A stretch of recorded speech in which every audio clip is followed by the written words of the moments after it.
Now, is there a role that already has happened in film, something that you would have just died to have played? That it was your role?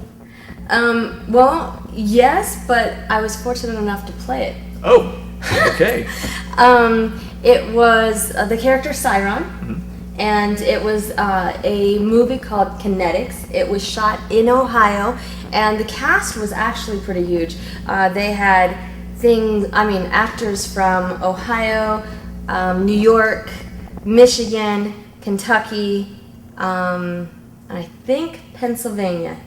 So the lead character was Cyron, and she's a phenomenal character. If you want a character that's going to stretch you to the fullest as an actor, that was her. She was tough and strong and powerful, independent, yet she could be vulnerable. She was a loner, yet she got married to a prince. And it's not a love story or anything like that. Kinetics is about these beings that could control things with their mind. Okay? You had the bad side and the good side, and Cyron originally came from the dark side, but then converted to the good side, and then converted to a totally different breed, if you will, of these people, and became queen. And it's actually 5 short films that make up one big film.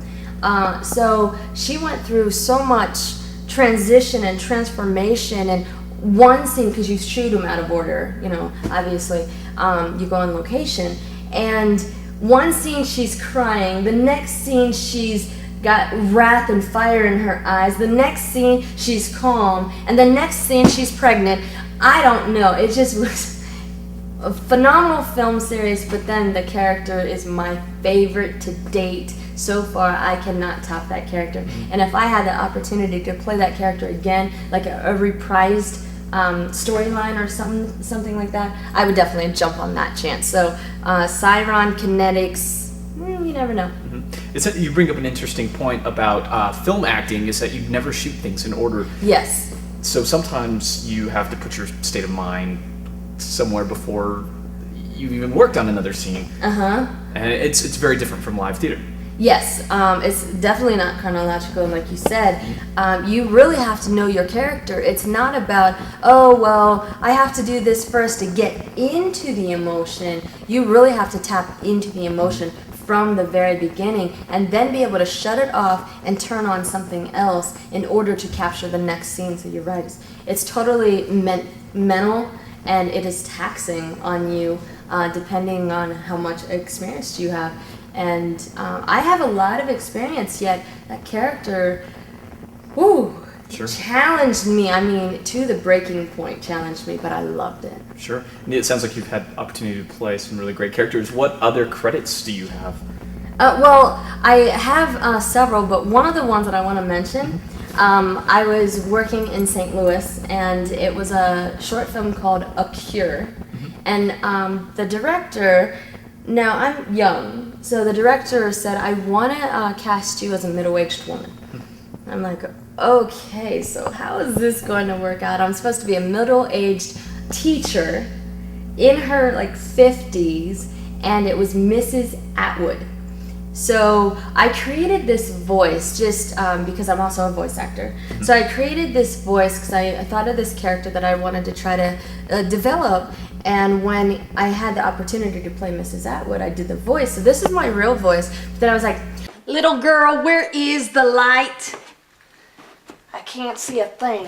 Put, of course, powder in my hair, and they put it up in one of those really tight buns, like the old-time teachers. And I had this frumpy black and pink flowered print dress on, and it just worked out phenomenally. And I don't know if it was the makeup and costuming that really made it work, or my acting. I want to say both.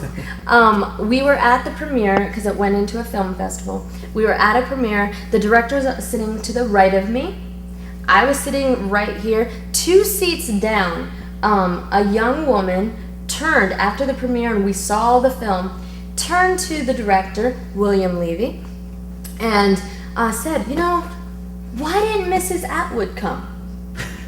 And he just got this face that said, she's right there. And she looked at me and I was like, hi, I'm Christian-Rhen Stefani. She's like, oh my God, I didn't know. She had no clue. So I think I did my job well because no one knew that a young woman played this middle-aged person. Right, that's quite a feat. That's really difficult to pull off because it can actually look pretty bad. Yeah. Sometimes it can just, you look at that character and you say that character should not be playing that age range.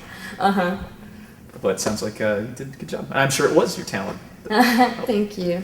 Excellent. So what advice do you have for other young actors and actresses out there who are looking to maybe start a career in acting, or like you who have been working for a while and want to continue and are working?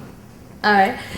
First, definitely follow your dreams. I think that's a cliche, but it is true. Follow your dreams. Do not let anyone discourage you.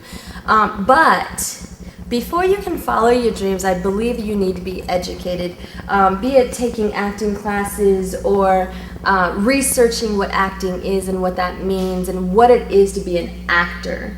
It's not about coming to set and you have your dialogue memorized. It's a lot more than that. It's about knowing your direction, developing your character, script analysis. And if you don't know what that is, then you really shouldn't be stepping foot onto a set as trying to get it like a lead role or something like that. But I would say educate yourself through self-study, go to acting classes.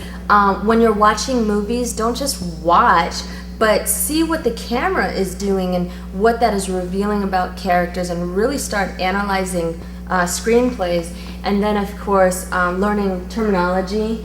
And if you want to get your foot in the door, background acting is good to understand how a set works, but I wouldn't, just do background acting.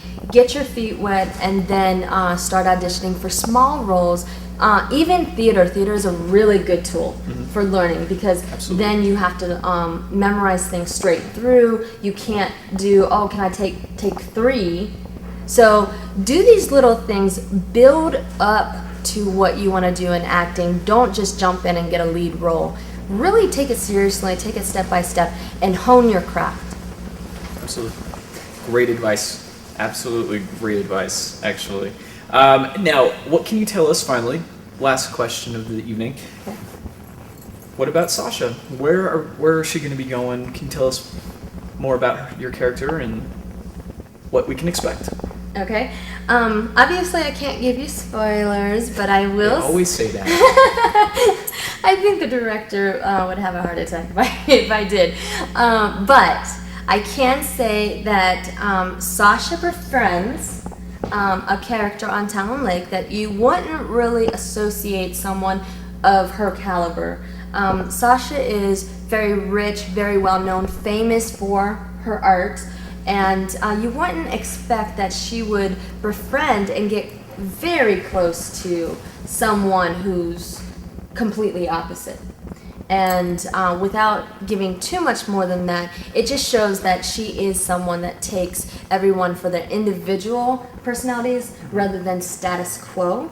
And also, kind of like me in my real life, Sacha doesn't think she'll ever get to really dance again, but then the influences around her, she gets support that says you might not be able to do those big grand jetés, but you can still enjoy, you can still have the passion of heart, you can still do the things that make you happy and go through, and more like a light lyric or a light classical jazz, something that she can still move and enjoy without trying to go overboard and possibly hurting herself. So she's gonna develop that side of her and go through some struggles.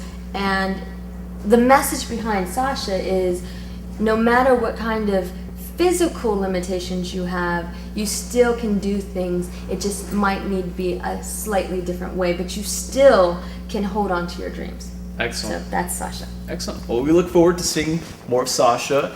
And I want to thank Christian-Rhen Stefani for being here tonight on the PA project. Thank you. Thank you. Thank you.